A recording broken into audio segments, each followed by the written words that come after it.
किसी गांव में पैदल चलते समय आपने जगह जगह सिंदूर लगे पत्थर जरूर देखे होंगे। वह सिर्फ एक पत्थर भले ही दिखता हो, लेकिन कहा जाता है कि उसमें एक जीवन होता है। वह किसी की याद, किसी अनहोनी घटना का गवाह होता है। जो जानते हैं वे ही बता सकते हैं कि यह वास्तव में क्या है। कई गांवों में ऐसे पत्थर गांव की सीमा पर, किसी पुराने वाड़े के पास या इमली के पेड़ के पास होते हैं। ये पत्थर हमेशा देवता नहीं होते। कुछ जगह अतृप्त आत्माओं का ठिकाना भी होती है। उनकी मनोभाव से सेवा भी की जाती है। अगर उस सेवा में कोई खलल पड़ा तो उसका परिणाम पूरे गांव को भुगतना पड़ता है। यह कहानी भी इसी संबंधित है। मेरे दादाजी के चचेरे भाई शिरू काका 8 साल के थे। हमारे बाला साहेब उन्हें रोज खेत में ले जाते थे।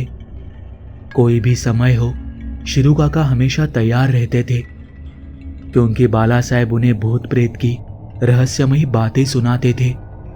शायद इसीलिए शिरू काका कभी भी किसी भी चीज से नहीं डरते थे। शायद उनमें ऐसी शक्तियों का सामना करने का साहस था। खेत में गेहूं लगाया गया था। गेहूं को सूर्योदय से पहले पानी देना पड़ता है। बाला साहेब बिना भूले रात 2:30 बजे गेहूं को पानी देने जाते। किसान होने के कारण उनका समय कभी भी नहीं चूकता था, लेकिन वे शिरू काका को कभी भी गलत समय पर साथ नहीं ले जाते थे। एक दिन ऐसे ही बाला साहेब रात को खेत पर जाने के लिए बैलगाड़ी तैयार करने लगे। अचानक शिरू काका सामने आ गए और अपनी छोटी चप्पल पहनकर उनके साथ जाने लगे। तुम्हें नहीं आना चाहिए, जाकर सो जाओ, बाला साहेब ने उन्हें प्यार से डांटा। इस पर वे बोले, क्यों, मैं क्यों नहीं आऊं? समय अच्छा नहीं है शिरू भाई, और अगर तुम्हें बीच में नींद आ गई तो? लेकिन उनकी बातों की परवाह किए बिना शिरू काका बैलगाड़ी में बैठ गए। रात के गहरे अंधेरे में घुंघरू की आवाज गूंज उठी। रोज की आदत होने के बावजूद बैल उनिंदे ही रास्तों पर चलने लगे। उस समय गांव में बिजली नहीं थी। अपने अनुमान और बैलगाड़ी में लगे कंदील के सहारे अंधकार को चीरते हुए वे आगे बढ़ते रहे। गांव पीछे छूट गया। कुछ दूरी तय करने के बाद बाला साहेब ने गाड़ी रोक दी और बोले, शिरू भाई, नहर की ओर से जाना है, जल्दी पहुंचेंगे। नहर का रास्ता, दिन में भी वहां कम लोग जाते हैं। नहर के किनारे का यह रास्ता बहुत ही अजीब था। लोगों के हाथ में पकड़ी पोटलियां या छोटे बच्चे अचानक कोई खींचकर ले जाता। बैलगाड़ी के पहिए अचानक टूट जाते। उस रास्ते पर चलते हुए लोगों को अचानक पीठ पर कौड़े की मार या बाल खींच जाने का एहसास होता। चलते चलते लोग नहर में खींच जाते। उस रास्ते पर ऐसी कई घटनाएं होती थी। वह रास्ता कभी खाली नहीं रहता था। मुर्गों के पंख, बकरियों के टूटे पैर, मंत्र पड़े हुए नींबू, कंघी और हाँ, तंबाकू की पुड़िया और चूने के डिब्बे अक्सर पड़े मिलते थे। गांव की कोई भी महिला, शादी के लिए तय लड़का या लड़की, गर्भवती महिला उस नहर के रास्ते की ओर दिखती भी नहीं थी। और बाला साहेब और शिरू काका रात 2:30 बजे नहर के रास्ते खेत जाने के लिए निकले। ठंडी हवा के कारण शिरू काका ऊँघने लगे। घुंघरू की आवाज शांति को चीरते हुए धीरे धीरे आगे बढ़ रही थी। नहर का पानी आवाज करता हुआ उसी वेग से बह रहा था। मुख्य रास्ते पर बैल की चाल जो थी वह अब काफी धीमी हो गई थी। कहा जाता है कि जानवरों को इंसान से पहले ऐसी चीजों का एहसास हो जाता है। शायद इसी वजह से गांव के कई जानवर उस नहर के रास्ते पर नहीं जाते थे। कुछ आगे जाने पर अचानक दोनों बैल बिदक गए। बैलों के कंधे पर बंधी जुए सहित गाड़ी पीछे खींची जाने लगी।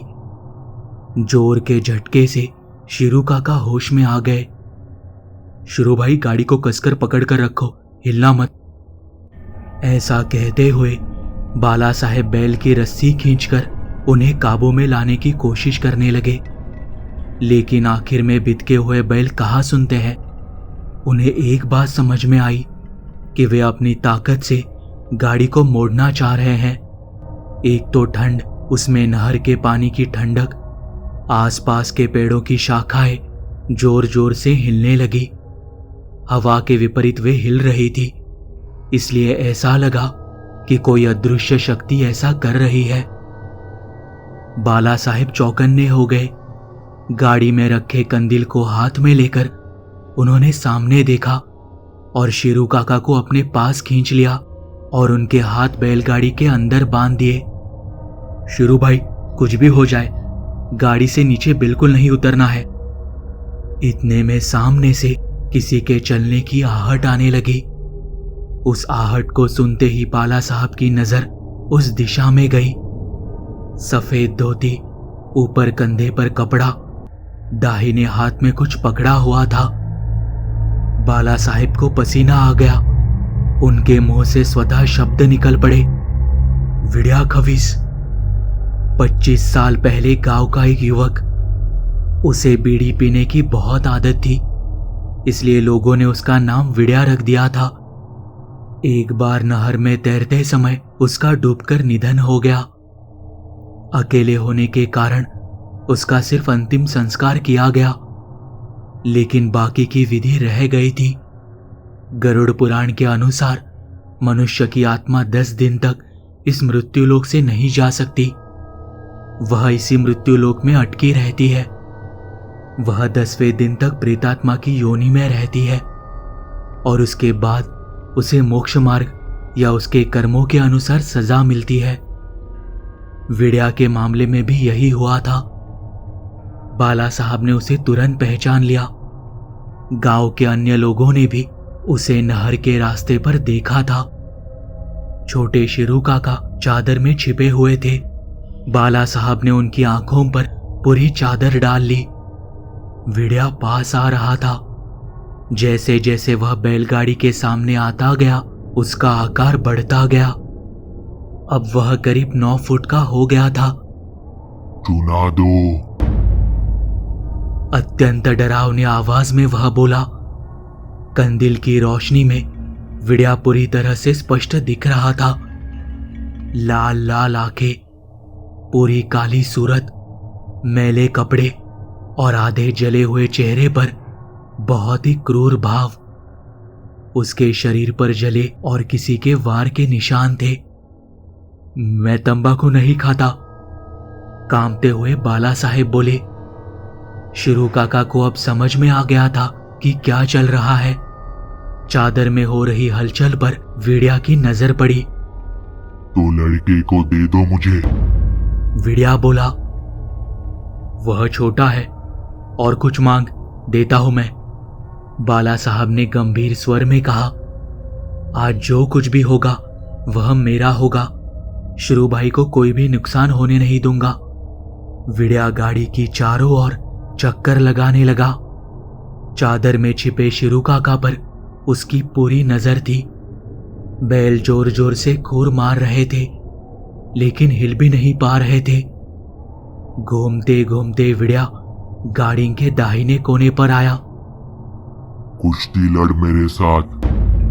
विड्या के अंदर का खवीस बोला। खवीस से कुश्ती लड़ना मतलब मौत को न्योता देना। अगर हम जीत गए तो ही मुक्ति, नहीं तो हमें जीवन भर इसके इशारों पर नाचना पड़ेगा। यह हमें गुलाम बनाएगा। हमें ही नहीं, जब तक इसे मुक्ति नहीं मिलती हमारी आने वाली पीढ़ियों को यह तंग करेगा। बाला साहेब को यह सब पता था। उन्होंने जीवन के 60 साल देखे थे। उन्हें अपनी कोई चिंता नहीं थी, लेकिन विड्या ने शिरू भाई को कुछ किया तो। हिम्मत जुटाकर वे विड्या से बोले, लड़ूंगा, लेकिन वचन दे, अगर मैं हार गया तो तू मेरी सत्ता ले ले। इस लड़के को नहीं ले जाएगा, मुझे ले जाएगा। एक बार फिर छिपे हुए शिरू काका की ओर देखते हुए विड्या ने हामी भर दी। खवीस वचन का पक्का होता है। विड्या पास की झाड़ी की ओर चलने लगा। बैलगाड़ी में बैठे बाला साहेब धीरे से चादर के पास आकर फुसफुसाए, शिरू भाई, अगर मेरा कुछ बुरा हुआ तो गाड़ी लेकर घर पहुंच जाना और गाड़ी के नीचे पैर नहीं रखना। शिरू काका ने बाला साहेब को कसकर पकड़ लिया, जैसे वे उन्हें रोक रहे हो। विड्या 10 कदम चलकर गया। बाला साहेब ने अपने कपड़े निकालकर गाड़ी के खूंटी पर टांग दिए। उन्हें 2 बातें पता थी। पहली कि वे कुश्ती जीत नहीं सकते, और दूसरी कि विड्या को भगाने के लिए कुछ और रास्ता निकालना पड़ेगा। विचार में वे नीचे उतर गए और उनके पैर अब जमीन पर थे, लेकिन बाया हाथ गाड़ी को पकड़े हुए था। गाड़ी छोड़ और मैदान में आ।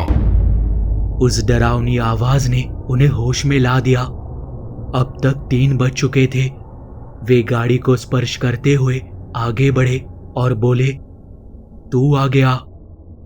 देख, तय हो चुका है। मैदान में आ, कुश्ती कर और चला जा। विड्या गुस्से में बोला, नहीं, मैं यहां खड़ा हूं, तू आ गया। विड्या का गुस्सा बेकाबू हो गया और अचानक उसका आकार बदलने लगा। वह 9 फुट का था, अब धीरे धीरे 8, 7, 6 और अंत में 5 फुट का हो गया।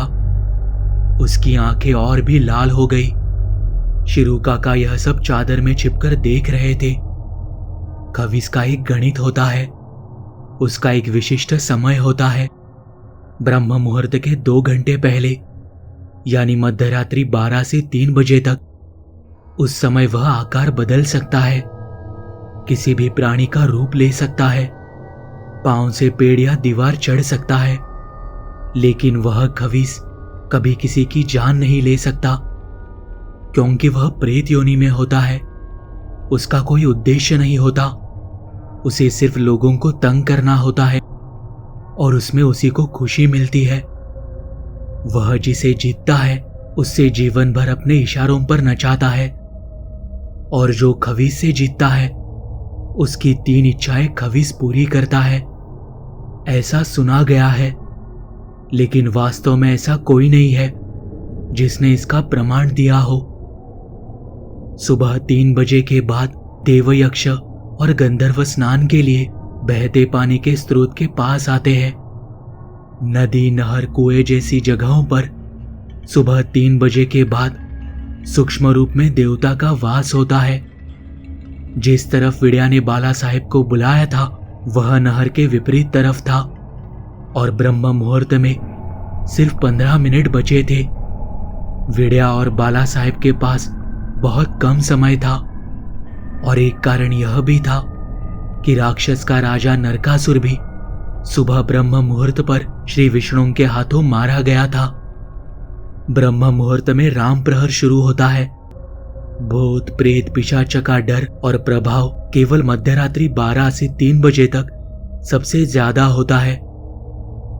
दोपहर 3 बजे उनका प्रभाव सबसे कम होता है, इसलिए उसी समय भूत उतारने का कार्य किया जाता है।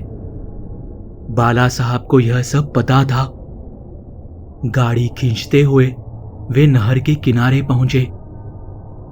शुरू भाई, गाड़ी को कसकर पकड़ो, जमीन पर पैर मत रखना। उसका एक कारण और था। भूत किसी भी प्रकार की बैलगाड़ी में कुछ नहीं कर सकते, क्योंकि बैलगाड़ी देवता का वाहन है। उन्होंने गाड़ी को बैल के पैरों से पानी तक लाकर खड़ा कर दिया और गाड़ी के नीचे की बाल्टी को निकालकर नहर का पानी भरा और अपने ऊपर डाल लिया और मारुति स्तोत्र पढ़ने लगे। दूसरी बाल्टी भरकर उन्होंने गाड़ी में छिपे शिरू काका पर डाला। विड्या का गुस्सा बेकाबू हो गया और वह भयानक चिढ़ गया, लेकिन उसका समय पूरा हो चुका था। वह गाड़ी की ओर दौड़ा। शिरू काका और बाला साहब जोर जोर से मारुति स्तोत्र पढ़ने लगे। विड्या जैसे जैसे करीब आता गया वैसे वैसे दोनों की आवाज भी बढ़ती गई। तीसरी बाल्टी भरकर बाला साहेब ने दोनों बैलों पर डाली और जय नंदिकेश्वराय नमः यह कहा। इससे 2 बातें हुई। पहली की शिरू काका और बाला साहब ब्रह्म मुहूर्त पर शुचिरभूत यानी बहते पानी में स्नान कर पवित्र हो गए और दूसरी कि बैलों को नहाकर नंदी यानी महादेव का वाहन कहा। मारुति स्तोत्र चलता रहा। विड्या 5 फुट दूर आकर गिर पड़ा। बाला साहेब ने एक भरी बाल्टी विड्या पर फेंकी। शरीर पर एसिड डालने जैसा विड्या चिल्लाने लगा, तड़पने लगा। उसका पहले से जला हुआ चेहरा और भी विकृत हो गया। वह बाला साहेब से विनती करने लगा, मुझे जाने दो, सुबह हो गई। तुझे ऐसे कैसे छोड़ दूं? तू मुझे छोड़ता क्या?